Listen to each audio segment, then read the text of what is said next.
জান্নাতের দরজা খোলা থাকে এবং জাহান্নামের দরজা বন্ধ থাকে। ভাই সাহেব আরেকটি হাদিস বলতে ভুলে গেছেন।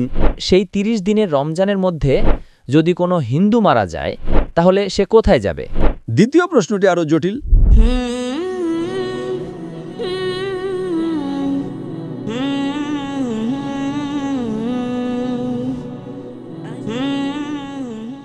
আমার একটি প্রশ্ন আছে।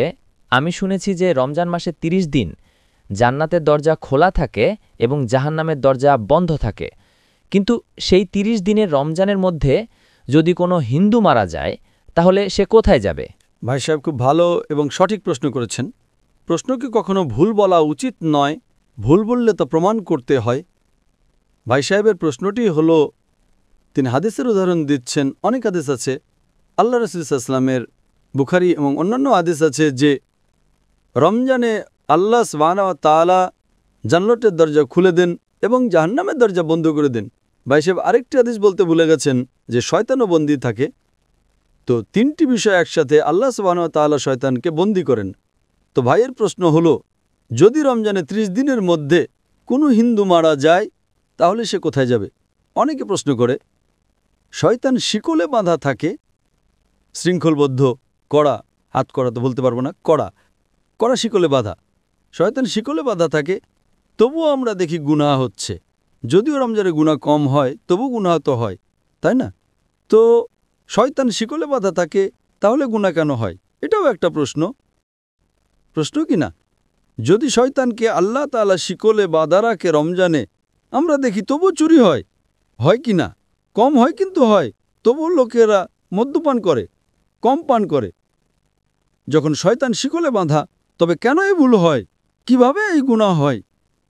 প্রথম প্রশ্নের উত্তর হলো যে জাহান্নামের দরজা বন্ধ থাকে, জান্নাতের দরজা খোলা থাকে।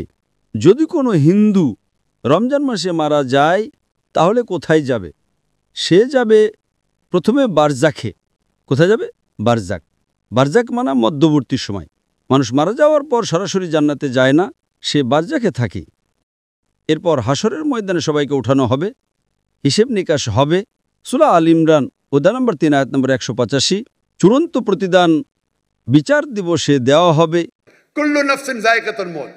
প্রত্যেক প্রাণী মৃত্যুর স্বাদ গ্রহণ করবে। চূড়ান্ত হিসেব নিকাশ হবে বিচার দিবসে, কিয়ামতের দিন। আর যে ব্যক্তি জাহান্নামের আগুন থেকে বেঁচে যাবে এবং জান্নাতে যাবে, সেই এই দুনিয়াতে সফলতা লাভ করবে। এটি কোরআনের আয়াত। চূড়ান্ত হিসেব নিকাশ কবে হবে? বিচার দিবসে, এখানে নয়। তো রমজানে যদি জাহান্নাম বন্ধ থাকে, সে যাবে বারজাখে। রমজানের পর তো জাহান্নাম খুলবেই, তাই না? রমজানের পর তো দরজা খুলবেই, তাই না? হ্যাঁ, খুলবে। তো যদি সে শিরক করে থাকে, আল্লাহ ও তার রাসূলের কথা না মেনে থাকে, তাহলে সে বারজাকে শাস্তি পাবে। জান্নাতের দরজা খোলা থাকবে, জাহান্নামের দরজাও খুলে যাবে। খুলে গেলে যখন সময় আসবে তখন সে জাহান্নামে যাবে। একদম। এই প্রশ্নটা তো সহজ ছিল। দ্বিতীয় প্রশ্নটি আরও জটিল। যদি শয়তান শিকলে বাঁধা থাকে তাহলে ভুল কাজ কিভাবে হয়? তারপরও তো গুনাহ হয়, যদিও কম হয়। আপনি যদি যাচাই করেন দেখবেন রমজানে গুনাহ কমে যায়। আমি একটা যাচাই করেছিলাম, যখন শয়তান শিকলে বাঁধা থাকে তারপরেও কিভাবে গুনাহ হয়। আর এই প্রশ্ন আমাকে খুব চিন্তিত করত। আমি যখন দাওয়াতে নতুন ছিলাম, আলহামদুলিল্লাহ কেউই প্রশ্ন করেনি, খুব চিন্তিত করত, কিন্তু আল্লাহ এর উত্তর দিয়ে দিয়েছেন। অনেক গবেষণা করেছি, পড়েছি, উত্তর খুঁজেছি, আলেমদের জিজ্ঞেস করেছি, তারা বললেন সঠিক। মাশাআল্লাহ, কি সুন্দর উত্তর। তারপর থেকে আমি এই উত্তর দিতে শুরু করেছি, কারণ আমি নিজেই প্রথমেই প্রশ্ন করি। আমি নিজেকে আক্রমণ করি, কারণ আত্মরক্ষা করার জন্য আক্রমণ করা জানতে হয়। আপনি যদি আত্মরক্ষা করতে চান তাহলে আক্রমণ করা জানা জরুরি। আপনি যখন বিতর্ক করেন, আপনাকে যদি কোরআনকে রক্ষা করতে হয় তাহলে আক্রমণ করাও শিখতে হবে। আক্রমণে পারদর্শী হলে আপনি নিজেকেও রক্ষা করতে পারবেন। তো আমি এর উত্তর দিচ্ছি।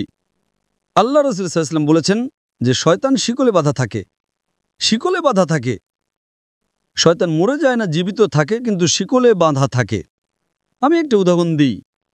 ধরুন একটা সিংহ, বাঘ শিকলে বাঁধা আছে এবং শিকলটা 10 ফুট লম্বা। আপনি দূরে দাঁড়িয়ে আছেন, আপনি জানেন শিকলটা খুব মজবুত, তাই আপনি ভয় পাবেন না, তাই না? ভয় পাবেন না তো? শিকল মজবুত, কিন্তু শিকলটা 10 ফুট লম্বা। যদি একটা বাঘ বা সিংহ শিকলে বাঁধা থাকে আর শিকলটা 10 ফুট লম্বা হয়, আপনি 30 ফুট দূরে আছেন, শিকলটা মজবুত, আপনি কি নিরাপদে থাকবেন না? ভয় তো লাগবেই। ভীরু হলে ভয় লাগবে, তাই না? এমনি তো সিংহ ছাড়াও ভয় লাগতে পারে, কুকুর দেখে পালিয়ে যাবেন, বিড়াল দেখে পালিয়ে যাবেন।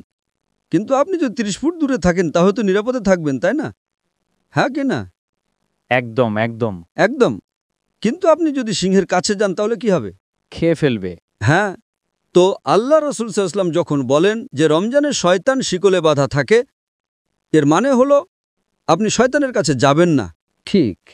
আপনি রমজানে বলবেন, না আমি জুয়ার আড্ডায় যাব, রমজান মাস আমি মদের দোকানে যাব, তাহলে দোষটা কার? আপনার।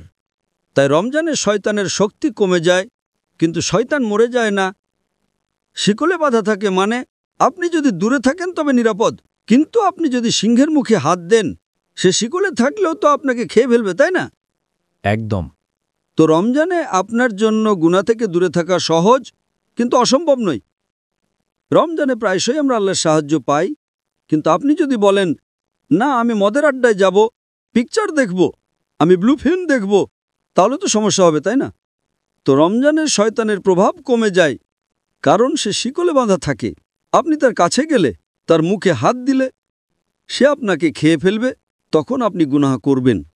তো এটা হলো যুক্তিসঙ্গত উত্তর। সঠিক উত্তর তো আল্লাহই জানেন। এটা একটা যুক্তিসঙ্গত উত্তর, হাদিস ঠিকই আছে, কিন্তু এর মানে হলো আপনাকে আরও বেশি মনোযোগ দিতে হবে এবং রমজানে আল্লাহর ইবাদত করার জন্য আপনার কাছে আরও বেশি সময় আছে। আশা করি উত্তরটা পেয়েছেন।